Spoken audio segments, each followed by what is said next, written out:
जय हिंद। आज हम लोग पढ़ेंगे 10वें क्लास में केमिस्ट्री में पार्ट 1 के रासायनिक अभिक्रिया पाठ के VVI टॉपिक के बारे में, जो हर साल परीक्षा में पूछे जाते हैं। जो जितना ये बोर्ड पर दिखाई पड़ रहा है, इसमें से प्रति साल प्रति वर्ष 1 से 2 क्वेश्चन पूछे जाते हैं। तो चलिए उनको समझते हैं। रासायनिक अभिक्रिया में भाग लेने वाले पदार्थ को क्या कहते हैं? जो पदार्थ रासायनिक अभिक्रिया में भाग लेता है उसको क्या कहा जाता है? अभिकारक। याद रखेंगे, क्या कहते हैं उसको? अभिकारक। और जो रासायनिक अभिक्रिया के फलस्वरूप, रासायनिक अभिक्रिया हो जाने के बाद जो पदार्थ बनता है उसको उत्पाद कहा जाता है, जिसे अंग्रेजी में प्रोडक्ट भी कहा जाता है।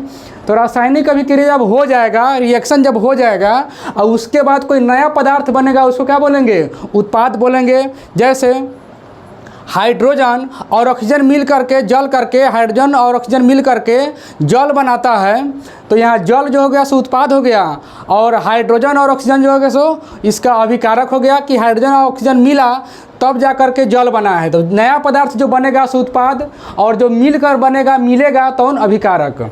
अच्छा, मैग्नीशियम ऑक्सीजन से अभिक्रिया कर क्या बनाता है? Magnesium oxide. याद रखेंगे, मैग्नीशियम ऑक्सीजन से अभिक्रिया करके मैग्नीशियम ऑक्साइड बनाता है, और ये जब यह जलता है हवा में तो श्वेत ज्वाला के साथ जलता है। यह भी याद कर लीजिएगा, उजला ज्वाला के साथ जलता है, श्वेत ज्वाला के साथ जलता है।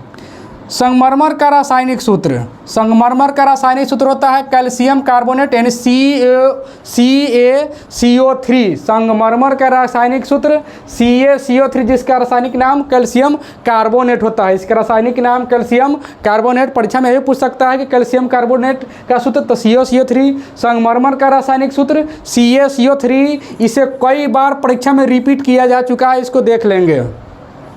आगे देखेंगे, श्वसन या मेथेन का दहन या कंपोस्ट का बनना।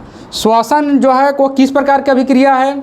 मेथेन का जलना किस प्रकार की अभिक्रिया है? और शाक सब्जियों का विघटित होकर कंपोस्ट बनना किस प्रकार की अभिक्रिया है? तो यह तीनों जो है सो ऊष्माक्षेपी अभिक्रिया है। इसमें से गर्मी निकलता है, ऊष्मा उत्पन्न होता है इसमें। याद रखेंगे, जैसे श्वसन करके हम छोड़ेंगे पूरा गर्म हवा निकलेगा। तो श्वसन, मेथेन का दहन या कंपोस्ट का बनना कौन अभिक्रिया? ऊष्माक्षेपी अभिक्रिया। समीकरण में दोनों तरफ के प्रत्येक अणुओं के परमाणुओं की संख्या अगर बराबर हो तो कौन सा समीकरण कहेंगे? संतुलित रासायनिक समीकरण। अगर दोनों तरफ के परमाणुओं की संख्या बराबर है तो संतुलित, अब बराबर नहीं है तो असंतुलित। इसको ध्यान रखेंगे। शरीर में भोजन का पचना, वियोजन अभिक्रिया। शरीर में भोजन का जो पाचन होता है वह कौन अभिक्रिया? वियोजन अभिक्रिया हो गया। ऐसा यौगिक जो ऑक्सीकारक एवं अकारक दोनों जैसा काम करता है, मतलब यह ऑक्सीकारक का भी काम करेगा और अकारक का भी काम करेगा, वह जो है सो कौन होता है? H2O2। यह ऑक्सीकारक की तरह भी कार्य करता है और अकारक की तरह भी कार्य करता है। अब आगे देखेंगे, CaCO3 सॉलिड रूप में रहता है। अगर उसको ऊष्मा दिया जाएगा तो वह 2 पार्ट में टूट जाता है। जब यह समीकरण, जब यह कैल्शियम कार्बोनेट 2 भाग में टूट जाएगा, 2 अलग अलग पदार्थों में टूट जाएगा। एक कैल्शियम कार्बोनेट का सॉलिड बन रहा है और एक गैस बन रहा है कार्बन डाइऑक्साइड। जब 2 चीज़ बन गया तो कौन अभिक्रिया? वियोजन अभिक्रिया।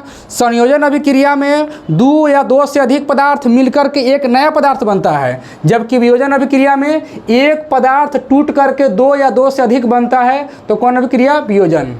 यहाँ पर देखा जाए, कॉपर से ऑक्सीजन हट गया है, ठीक, और हाइड्रोजन के साथ जुट गया है, तो और यहाँ पर हाइड्रोजन के साथ ऑक्सीजन जुट गया और कॉपर से कौन हट गया? ऑक्सीजन हट गया।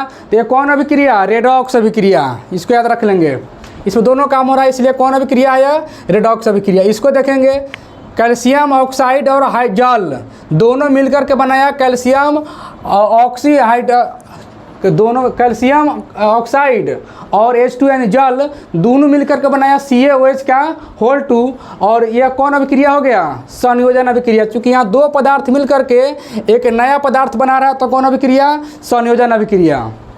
अच्छा, सिल्वर क्लोराइड का रंग कैसा होता है? श्वेत। श्वेत यानी कि उजला, वाइट। सिल्वर क्लोराइड का रंग श्वेत। सिल्वर आयोडाइड का रंग पीला। याद रखेंगे, सिल्वर आयोडाइड का रंग पीला और सिल्वर क्लोराइड का रंग श्वेत। रासायनिक अभिक्रिया में ऑक्सीजन का ह्रास, जब उसमें से ऑक्सीजन हटेगा उसको क्या कहेंगे? अपचयन। और जिसमें ऑक्सीजन जुटेगा उसको बोलते हैं उपचयन। याद रखेंगे, जिससे ऑक्सीजन हटेगा अपचयन, और जिसमें ऑक्सीजन जुटेगा उपचयन, जिसमें हाइड्रोजन हटेगा उपचयन, और जिसमें हाइड्रोजन जुटेगा वह अपचयन। एक भूरे रंग का चमकदार तत्व एक्स को वायु में गर्म करने पर काला हो जाता है। एक्स का नाम बताएं। माने इसे बतलाना है कि कोई तत्व है, अगर हम उसको वायु में गर्म करते हैं तो उसका रंग काला हो जाता है। तो कॉपर हुआ ऐसा तत्व है, कॉपर को अगर हवा में गर्म किया जाता है तो उसका रंग जो है सो काला हो जाता है। इसमें आंसर हो जाएगा कौन? कॉपर। कौन ऑक्सीकरण नहीं है? इसमें कौन जो है सो ऑक्सीकरण नहीं है? तो दहन भी ऑक्सीकरण है, श्वसन भी ऑक्सीकरण है, अवक्षेपण ऑक्सीकरण नहीं है। याद रखेंगे, श्वसन अवक्षेपण जो है ऑक्सीकरण नहीं है। तो आज के लिए इस चैप्टर में इतना ही, फिर इसके आगे मिलेंगे अगले क्लास में। Thank you very much.